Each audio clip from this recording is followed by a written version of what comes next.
Bapak, Ibu, Saudara-saudari sekalian yang terkasih di dalam Tuhan, pada pesta pembaptisan Tuhan hari ini, kita mendapatkan inspirasi dari bacaan-bacaan suci.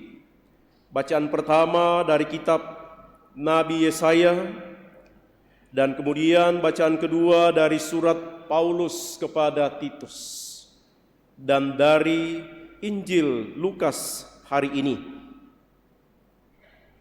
Ketiga bacaan ini, Ibu Bapak Saudara-saudari, menghantar kita untuk memahami mengenai pembaptisan Tuhan dan juga pembaptisan yang kita terima masing-masing. Pembaptisan Yesus di Sungai Yordan oleh Yohanes Pembaptis, kita bisa memahaminya sebagai tanda bahwa Allah sungguh-sungguh hadir dan menyatu dengan seluruh kehidupan kita manusia. Konteksnya adalah orang-orang yang menanti-nantikan penyelamatan. Tadi itu dalam bacaan pertama sangat jelas disampaikan. Yesaya menubuatkan supaya Nabi memberi nubuat, memberi pemberitaan bahwa orang Israel yang sementara mengalami pembuangan, sementara mengalami pengasingan di negeri yang lain di Babilonia, akan mendapatkan penghiburan, akan mendapatkan pelepasan dari Tuhan sendiri. Tuhan akan hadir membebaskan mereka dan memulihkan keadaan mereka. Yesaya sangat jelas mengatakan, katakanlah kepada kota-kota Daud, lihat itu Allahmu, lihat itu Tuhan Allahmu. Ia datang dengan kekuatan dan dengan tangannya ia berkuasa.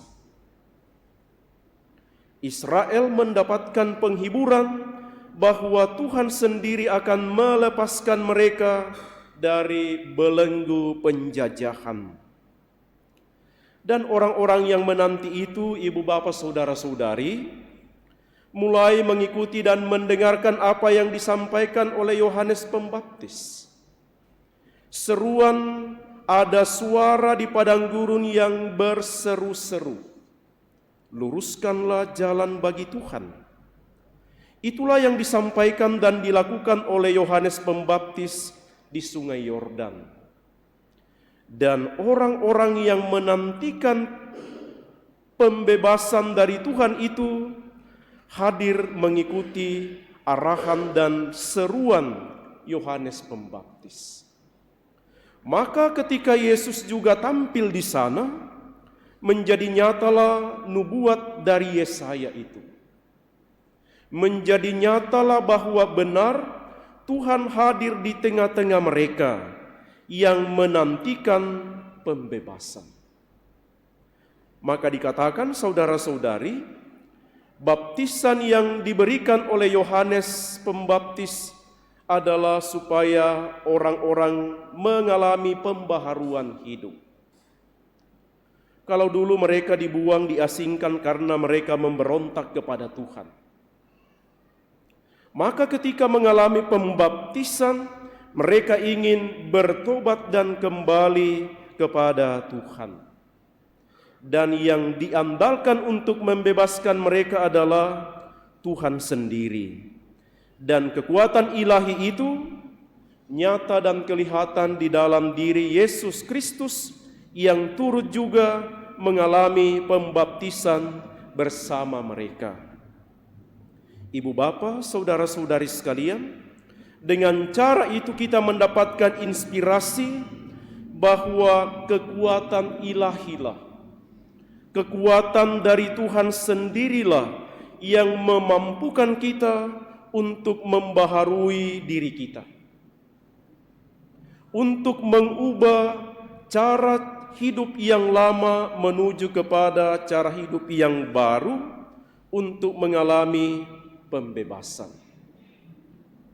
Orang-orang Israel mengalami pembaharuan diri karena mau membuka diri kepada kekuatan-kekuatan ilahi. Dan kekuatan ilahi itu tampak dan nyata di dalam diri Yesus Kristus.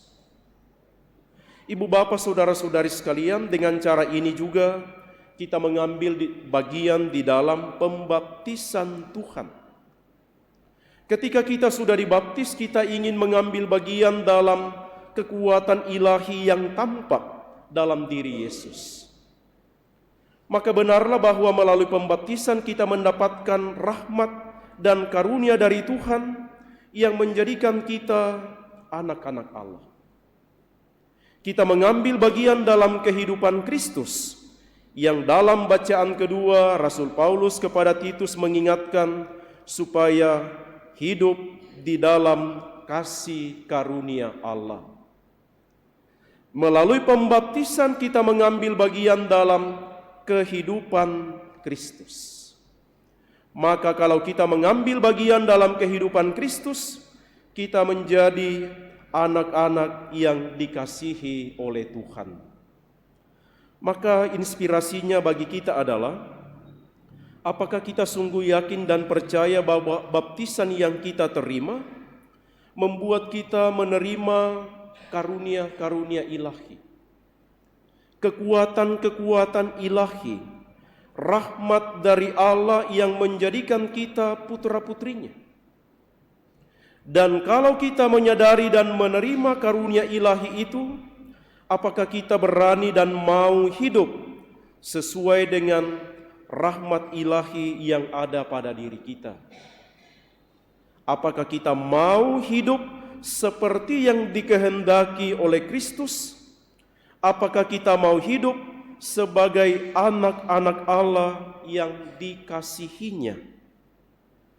Mari kita mohon dalam perayaan Ekaristi ini, semoga martabat pembaptisan yang sudah kita terima, yang membuat kita menjadi anak-anak Allah, yang membuat kita menerima rahmat dan karunia ilahi, memampukan hidup kita menjadi tanda keselamatan bagi orang lain.